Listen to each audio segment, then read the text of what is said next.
Assalamualaikum warahmatullahi wabarakatuh.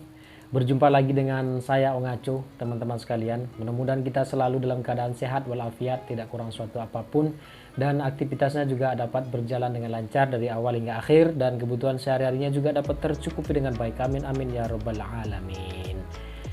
Pembahasan kita pada video kali ini, saya rasa teman-teman sekalian sudah mengetahui topik pembahasannya dengan membaca judul yang ada di bawah, ya kan? Jadi kita langsung saja, kita tidak usah berlama-lama. Tapi sebelum itu jangan lupa ditekan tombol like, komen, dan subscribe. Biar kedepannya nanti saya lebih semangat lagi untuk mengupload video-video terbaru dan memberikan informasi yang berfaedah kepada kalian semua. Dan syukur-syukur juga bisa memberikan hiburan di waktu luang Anda, oke? Jadi sebagai masyarakat awam ini, saya juga ingin memberikan pendapat kepada salah satu tokoh publik yang saya kagumi. Saya juga berhak untuk memberikan dukungan kepada salah satu politikus yang saya gemari untuk kembali maju menjadi orang nomor satu di Kabupaten Kuantan Singingi, ya kan? Dan saya juga punya hak konstitusi untuk mengutarakan pendapat itu. Jadi begitu ya.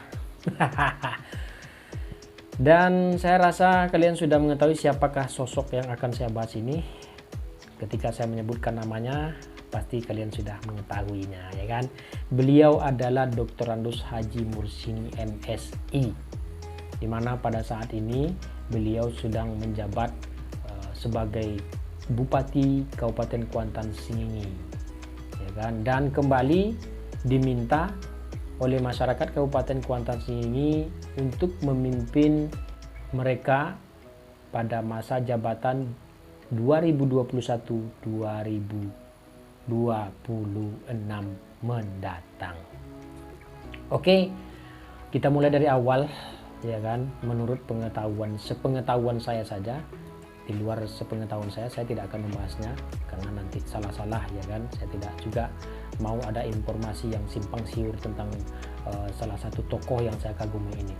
Dr. Andos Haji Mursini MSI ini adalah berasal dari keluarga yang biasa-biasa saja, keluarga yang sederhana, di mana dulu beliau itu didorong oleh keluarganya untuk menjadi pegawai negeri sipil setelah menuntaskan pendidikan sarjana sosiologinya di Universitas Riau pada masa itu. Nah, beliau berpikir bahwa untuk menjadi pegawai negeri sipil pada masa itu sangat sulit sekali, dibutuhkan uang yang banyak juga, dan saya yakin kalian sudah mengetahui untuk apa fungsi uang tersebut. Maka dari itu beliau mencoba untuk menghindari perbuatan-perbuatan yang demikian. Jadi karena untuk menjadi pegawai negeri sipil pada masa itu sangat sulit sekali, maka beliau mulai merintis karirnya di dunia politik, di mana konsistensi dan idealisme yang selalu dipegang teguh oleh beliau di dalam berpolitik, maka hal itulah yang dapat mengantarkan beliau menjadi politikus yang sukses dan berhasil dan dipercaya oleh masyarakat seperti yang kita lihat sekarang. Oke. Sebenarnya sudah lama beliau itu bergelut di dunia politik, ya kan? Pengalamannya sudah banyak, di mana pada tahun 1980 menurut pengetahuan saya beliau itu sudah aktif di kepartaian ataupun di dunia politik ataupun di dunia partai begitu loh. Dan juga dia sempat menjadi juru kampanye ketika menjadi mahasiswa, karena menurut dia bahwa hanya mahasiswa lah yang mempunyai ataupun memiliki keberanian untuk bersuara lantang melawan kebatilan-kebatilan pada saat itu. Kemudian di dunia kepartaian beliau juga sempat menduduki posisi-posisi strategis, ya kan, seperti sekretaris di provinsi, sekretaris partai di provinsi ataupun wakil ketua di provinsi, kemudian sampai dengan sekarang menjadi ketua Partai Persatuan Pembangunan di wilayah Riau kalau saya tidak salah. Kalau salah tolong dikoreksi ya. Oke.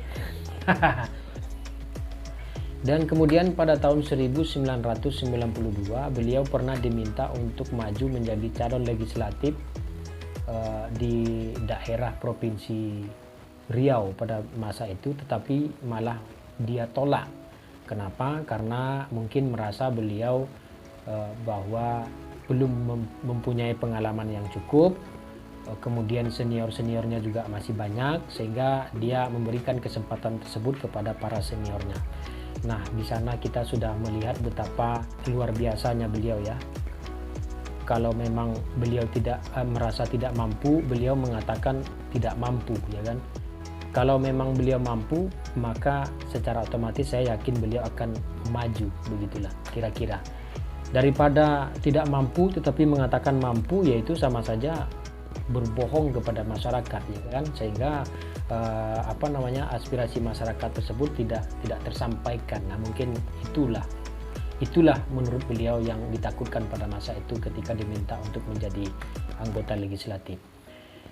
Dan kemudian pada tahun 1999 ya, kita langsung lompat aja ya, beliau itu diminta oleh masyarakat untuk maju menjadi calon legislatif ataupun anggota Dewan Perwakilan Daerah Provinsi Riau Dapil Kuansing Inhu pada masa itu untuk masa jabatan 1999 sampai dengan 2004, dan masyarakat memberikan kepercayaan kepadanya sehingga beliau terpilih menjadi anggota Dewan Perwakilan Rakyat Daerah Provinsi Riau karena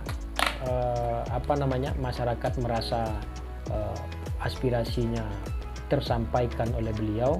Pada 2004 beliau kembali diminta oleh masyarakat untuk mencalonkan legislatif lagi, ya kan, dan akhirnya dengan dapil yang sama, dan akhirnya beliau kembali terpilih untuk masa jabatan 2004-2009 kalau saya tidak salah.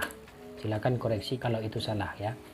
Setelah itu pada tahun 2006 beliau ditarik oleh masyarakat Kabupaten Kuantan Sengingi untuk berduet dengan salah satu tokoh masyarakat juga di Kabupaten Kuantan Sengingi, yaitu Bapak Haji Sukarmis, dalam pemilihan kepala daerah pertama kalau saya tidak salah ya pada tahun 2006, sehingga mereka terpilih untuk memimpin daerah tersebut, dan setelah dilantik mereka menjalankan tugas-tugas pokok yang telah ditetapkan, telah diamanahkan oleh masyarakat kepada mereka.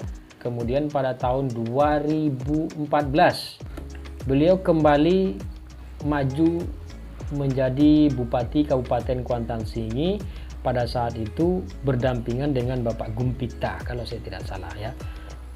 Dan perjuangan beliau di sana kandas dan dinyatakan kalah. Nah, pada tahun 2014 maju menjadi calon anggota legislatif daerah Provinsi Riau dan alhamdulillah kembali terpilih. Setahun berjalan masa jabatan di DPRD Riau, masyarakat kembali menariknya untuk menjadi orang nomor 1 di Kabupaten Kuantan Sengingi itu pada pemilihan kepala daerah tahun 2015, dan akhirnya dia mendapatkan mandat dari masyarakat tersebut dan menang ya, terpilih menjadi orang nomor 1 di Kabupaten Kuantan Sengingi untuk masa jabatan 2015-2020 ya kan. Sekarang beliau kembali diminta oleh masyarakat untuk melanjutkan pembangunan yang telah dia lakukan, yang telah dia programkan selama menjalankan pemerintahan Kabupaten Kuantan Sengingi. Sebagai masyarakat awam, saya melihat kepemimpinan beliau selama 2015 sampai 2020 ini memang betul-betul beliau itu membangun sesuai dengan kebutuhan masyarakat, membangun hal-hal yang langsung bersentuhan dengan masyarakat tersebut.